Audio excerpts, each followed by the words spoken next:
धर्म स्नेही सत्सदालु भव्य वर पुंडरीक पुण्यात्मा महानुभाव, जीवन में ऐसी क्षण अत्यंत विरल होते हैं जिन क्षणों में हम ऐसे पुण्य का आस्वाद कर सकें जो पुण्य परंपरा से हमारे लिए मोक्ष का निमित्त बने। भोगों की प्राप्ति के लिए, चार संज्ञाओं की पूर्ति के लिए, कषायों का पोषण करने के लिए यदि पुण्य को इकट्ठा किया जाता है तो वह पुण्य पाप से भी ज़्यादा बदतर माना जाता है। किंतु परमार्थभूत देव जिन वचन रूप जिनवाणी जिनागम सम्य दर्शन ज्ञान चातुर्य प्रतिमूर्ति निगंत साधक, इनके निमित्त से जीवन में जो पुण्य आता है वह पुण्य मोक्ष मार्ग का कारक बनता है। मिथ्या दृष्टि जीव भी इनके निमित्त से पुण्य का आश्रय करता है तो मिथ्या दृष्टि का पुण्य भी संभव सम्यक्त आदि में कारण बन जाता है। महानुभाव, इस हस्तिनापुर नगरी में आप और हम सभी यहाँ विराजित हैं। आंख बंद करके अतीत का स्मरण करते ही ऐसा लगता है प्रथम तीर्थंकर ऋषभदेव भगवान जैसे आहार के लिए चल करके आ रहे हों। ऐसा लगता है यहाँ पर अन्य तीर्थंकर का भी समोषण गंधकुटी आई हो, अन्य केवली की भी तीन तीर्थंकरों की जन्मभूमि। ऐसी ये पुण्य धरा यहाँ का एक एक परमाणु अपने आप में पवित्र है, साधना के लिए उत्कृष्ट भूमि है। सुरसर ये मंदाकिनी जहाँ पर देह मल का प्रक्षालन करने में समर्थ है, वही उसके किनारे पर बसा हुआ ये आश्रम साधुओं के चित्त का शोधन करने में भी समर्थ है। महानुभाव, सुदीर्घ काल का सम्यक पुरुषार्थ जो आज आप सबके सामने फलित है, इतना सुंदर आश्रम बना करके तैयार किया है। यदि निरीह वृत्ति वाला साधु एक आकांक्षा से रहित शुद्ध आत्मा में रमण करने का इच्छुक, संसार के झंझटों से मुक्त होने का आकांक्षी यहाँ पर साधना करे तो उसकी साधना में स्वतः ही अपनी आप वृद्धि होने लगेगी। क्योंकि भोग प्रधान नगरियों में जाने से आजकल साधकों का चित्त भी दूषित होने लगा है। जहाँ भोगों की प्रधानता है वहाँ पर अपने चित्त को संभाल पाना बड़ा कठिन हो जाता है। इसीलिए सभी तीर्थंकरों का मोक्ष सम्य शिखर जी से ही होता है। इस हुंडा सपनी काल में कुछ तीर्थंकरों का मोक्ष अन्य स्थान से हुआ। ऋषभदेव का अष्टापद, वांसपूज भगवान का चंपापुर, नेमनाथ भगवान का उज्जैनगिरी गिरनार जी और महावीर स्वामी का पावापुर। किंतु सामान्यतया सभी तीर्थंकरों का मोक्ष, अतीत में इतने तीर्थंकर हुए, सबका मोक्ष सम्य शिखर से। क्योंकि वहाँ पर ऐसा वातावरण बना हुआ है कि आत्म ध्यान लगने में ज़्यादा परिश्रम नहीं करना पड़ता। वहाँ की विशुद्ध वर्णनाएँ एक साधक को भी उसके हित के लिए प्रेरित करती हैं। और यदि कहीं युद्ध भूमि हो, वहाँ पर कोई साधक भी पहुँच जाए, या राजा का महल हो, रनिवास हो, वहाँ पर कोई साधक पहुँच जाए, उसका चित्त भी दूषित हो सकता है। भोग प्रधान नगरियों में रहने से साधकों का कितना सुधार होता है कह नहीं सकते, किंतु कई बार ऐसा देखने में आता है साधुओं में कहीं की सचलता आने लगती है, कई बार उनका बिगाड़ होना शुरू हो जाता है। महानुभाव वह साधु अपनी तपोबल से विशुद्ध वर्गणाओं से वहाँ के वातावरण को सुधारने की कोशिश करता है, किंतु वहाँ की अशुद्ध वर्गणाएँ ज़्यादा होती हैं तो कितना सफल हो पाता है उस पर निर्भर करता है।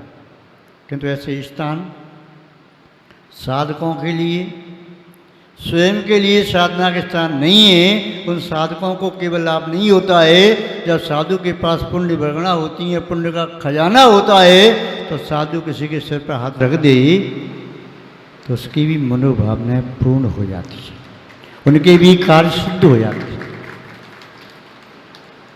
महानुभाव, अभी समय हो रहा है, विस्तार से चर्चा बाद में करेंगे आर्यकादय के संबंध में।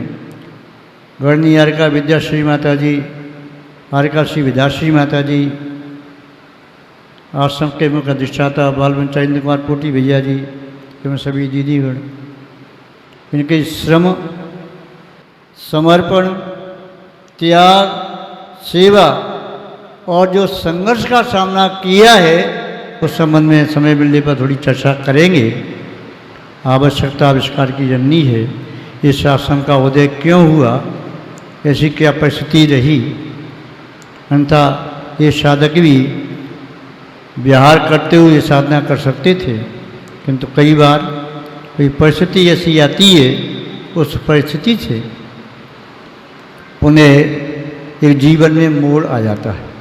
आपकी भावना प्रशंसा के योग्य ही, पुरुषार्थ कीजिए, हो सकता है आपको सफलता प्राप्त हो जाए। सफलता जब भी मिलती है पुरुषार्थ से ही मिलती है, बिना उद्यम किए कोई भी कार्य सिद्ध नहीं होते।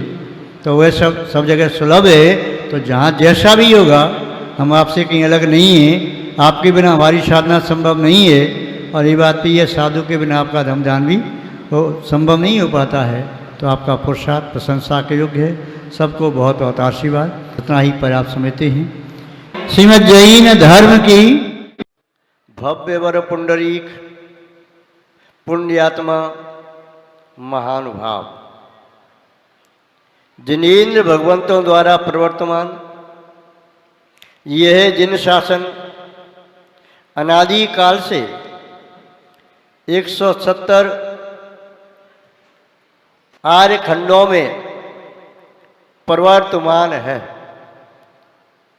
जो कर्म भूमि है, उन कर्म भूमियों में तीर्थंकर आदि महापुरुष जन्म लेते हैं। वो आर्य खंड में ये जिन शासन की प्रभावना प्रवर्तन करते हैं। ये जिन शासन ही प्राणी मात्र का कल्याण करने में समर्थ है। ये पंचम काल है, हुंडा सर्पणी काल है, दुष्मा काल है। काल दोष से अनेक विसंगतियां भी दृष्टिगोचर हो रही हैं। ये अनादि निरंजन शासन अत्यंत निर्मल, स्वच्छ, शुद्ध, प्राणी मात्र का कल्याण करने में समर्थ, मोक्ष मार्ग का प्रवर्तक, निर्देशक, दिग्दर्शक एक ही स्वरूप था, आगे भी एक ही स्वरूप रहेगा। किंतु पंचम काल में काल दोष के कारण इसमें भेद दिखाई दे रहे हैं। महानुभाव, पूर्ववर्ती आचार्यों ने जिन शासन शब्द ही प्रवर्तमान किया, आचार्य पूज्यपाद स्वामी, चाहे आचार्य समंतवर स्वामी, कुंद स्वामी, अन्य आचार्यों ने जिन शासन शब्द का ही शास्त्रों में उल्लेख किया है, और हमें जिन शासन के अतिरिक्त अन्य किसी शासन की स्थापना करने की आवश्यकता भी नहीं है। यदि कहीं अलग अलग शासन की घोषणा की जा रही है, तो हमेशा मानते हैं बरसाती नाले की तरह से उत्पन्न होते हैं, लुप्त हो जाएंगे। किंतु जिन शासन सतत प्रवाही क्षरता की तरह से निरंतर प्रवाहमान है, था, रहेगा। दूसरी विसंगति आज और दिखाई दे रही है। आज हमारे धर्मात्मा भक्तगण जिन शासन को भूल करके गुरु शासन का आलम्बन ले रहे हैं। गुरु शासन जिन शासन के बिना संभव ही नहीं है। जिन शासन में पंच गुरु की बात कही है, अरहंत सिद्धाचार्य उपाध्याय सर्वसाधु, किंतु जिन शासन के साथ हैं उन पांचों गुरुओं की जिन संज्ञा है। अतः जिन शासन के लिए हमें कटिबद्ध रहना है, संकल्पशील रहना है, अन्य आज नए नए अलग अलग पंथ, आमनाएं, परंपराएं जो दृष्टिगोचर हो रही हैं, ये अनादि निधन जिन शासन के लिए उचित नहीं है। जिन शासन तो गैराज की तरह से निरंतर गतिशील है, और ये लघु क्षुद्र शासन ऐसा लगता है गैराज के कण के ऊपर मंडराते हुए मच्छरों की तरह से। इनका कुछ महत्व तो नहीं। अतः हमारा और आपका ये परम आद्य कर्तव्य है, जिन शासन का संरक्षण, जिन शासन का संवर्धन और जिन शासन की प्रभावना। सही मायने में जिनानुयायी जैन भक्त यानी श्रावक और श्राविका, श्रमण और श्रमणी, जो भगवान महावीर स्वामी व ऋषभदेवादी सभी तीर्थंकरों के शासन में चार ये वर्ग रहे, जिनसे जिन शासन जीवंत रहता है। इन चार के बिना जिन शासन की जीवंतता नहीं।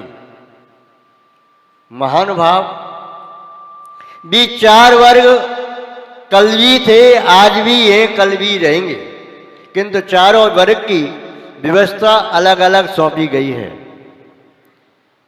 ये चार वर्ग जब तक रहेंगे तब तक जिन शासन जीवंत रहेगा, और चार वर्ग में से एक वर्ग भी कम हो गया तो जिन शासन वहीं लड़खड़ाने लगेगा। महानुभाव, पंचम काल में आचार्य उपाध्याय साधु तीन परमेश्वरी होते हैं। पंचम काल में साधक साविका भी है। पंचम काल में गृहस्थाचार्य भी है। पंचम काल में अन्य विद्युतगण जो जिन शासन की प्रभावना तीर्थंकरों के द्वारा प्रवर्तमान जिन वाणी का प्रचार अनेक स्थानों पर जाकर के करने में समर्थ है, जहां पर दिगंबर साधु का विहार संभव नहीं है। महानुभाव, जिन शासन की प्रभावना बरकरार रखने के लिए आगम ग्रंथों में व्यवस्था दी गई है, श्रमणों में व्यवस्था दी है। संघ का नेतृत्व करने के लिए आचार्य पद की आवश्यकता होती है, और पुनः आचार्यों में भी भेद किए।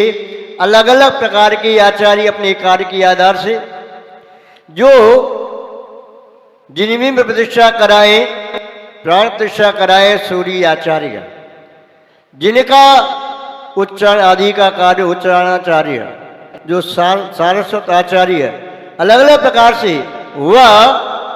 आचार्यों से लघु आचार्य, अहिलाचार्य, वालाचार्य, आचार्य कल्प, ये व्यवस्थाएं दी हैं। संघ में अध्ययन अध्यापन के लिए उपाध्याय परमेश्वरी की व्यवस्था दी है। वे संघ में संघर्ष साधुओं को अध्ययन कराएं, अध्ययन करें।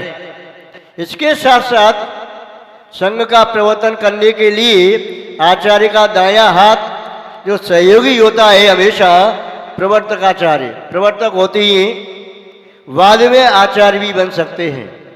इधर संघ की स्थिति, स्वास्थ्य आदि की अनुकूलता देखने के लिए, धन ध्यान की वृद्धि के लिए स्थविर मुनि होते हैं। इधर जो संघ को नए आगंतुक साधु आते हैं, त्यागी व्यक्ति आते हैं, उन्हें संभालने के लिए संघ की रक्षा के लिए गणधर के रूप में मुनि महाराज होते हैं। इस प्रकार मुनियों की व्यवस्था है। कदाचित संघ में समाधियां होती हैं तो निर्यापकाचार्य तो मुक्त होते ही हैं, किंतु उनके अंडर में 48 मुनि होते ही हैं, जिन्हें निर्यापक मुनि कहती हैं। यह समाधि के समय की व्यवस्था है। इसी प्रकार आर्का पक्ष में भी व्यवस्था होती है।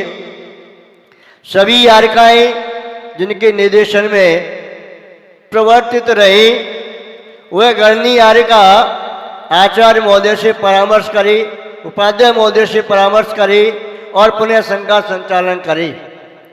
प्रायश्चित आदि की विधि आचार्य महोदय देती हैं, किंतु संघ संचालन के लिए कुछ निर्देश गणनी को भी दिए जाते हैं, जिनके निर्देशों के अनुसार अहोरात्रि अन्य आर्काएं उनके निर्देशों का पालन करती हैं। चुलिका माता जी पालन करती हैं और अपनी साधना वृद्धिंगत करती हैं। श्रावकों में गृहस्थाचार्य होते हैं, जो गृहस्थ धर्म का संपादन करते हैं।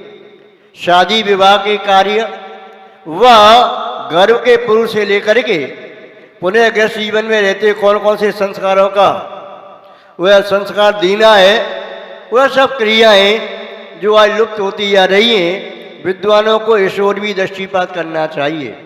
यदि हमारी ये क्रियाएं और संस्कार नष्ट हो जाएंगे तो जिन शासन को बचाने में असमर्थ हो जाएंगे। जिस शिशु में गर्भ के पूर्व उसकी माँ को संस्कार दिए, शिशु को संस्कार गर्भ से देना प्रारंभ किया है, वह जीव आगे चल करके जिन शासन की प्रभावना करने वाला होगा। संस्कार नहीं मिले तो पुनः बाद में संस्कार देना कठिन है। जन्म के बाद यदि 8 वर्ष तक नहीं दिए तो और कठिन है। यदि शिक्षा प्राप्त होगी 25-30 साल का हो गया बालक, तब संस्कार देना तो और मुश्किल हो गया। महानुभाव, गीली मिट्टी का रूप कैसा भी दिया जा सकता है, शुष्क मिट्टी को नहीं। छोटे पौधे को कैसे भी ढाला जा सकता है, परिपक्व वृक्ष को नहीं। अतः संस्कारों का आहरण, संस्कारों का बीजारोपण गर्भ के पूर्व से ही किया जाता है। वह सब गृहस्थाचार्यों का कर्तव्य होता है। पंचम काल में काल दोष के कारण जिन शासन पर समय समय पर उपसर्ग आते रहे, जिन शासन के विद्वेषी लोगों ने जिन शासन पर उपसर्ग किए, चाहे जिन मंदिरों पर उपसर्ग हुआ, चाहे निगंध साधुओं पर उपसर्ग हुआ, चाहे धर्म का उपसर्ग हुआ, उपसर्ग होती रही। अब श्रावकों की मर्यादा ग्रस्त है, श्रावका की मर्यादा है, मुनि महाराज की मर्यादा है, आर्का माता जी की मर्यादा है। अब आपने कह दिया श्रावक संकल्पी हिंसा का त्यागी होता है, विरोधी उद्योगी आरंभी हिंसा का त्यागी नहीं होता। तो श्रावक समझ लेता है मुझे अपना उद्योग धंधा करना है, मुझे घर गृहस्थी के कार्य करना है, आरंभ करना है। विरोधी हिंसा में उससे लड़ने के लिए कोई आ जाए तो बस वहीं तक उसका कर्तव्य माना जाता है। मंदिरों पर कोई संकट आता है, तीर्थ क्षेत्रों पर कोई संकट आता है, साधुओं पर कोई संकट आता है, तो वह दूर बैठ जाता है, मैं क्या करूँगा। जो करेगा उपसर्ग करने वाला करेगा, मैं तो शांति से अपने प्राण बचाऊंगा।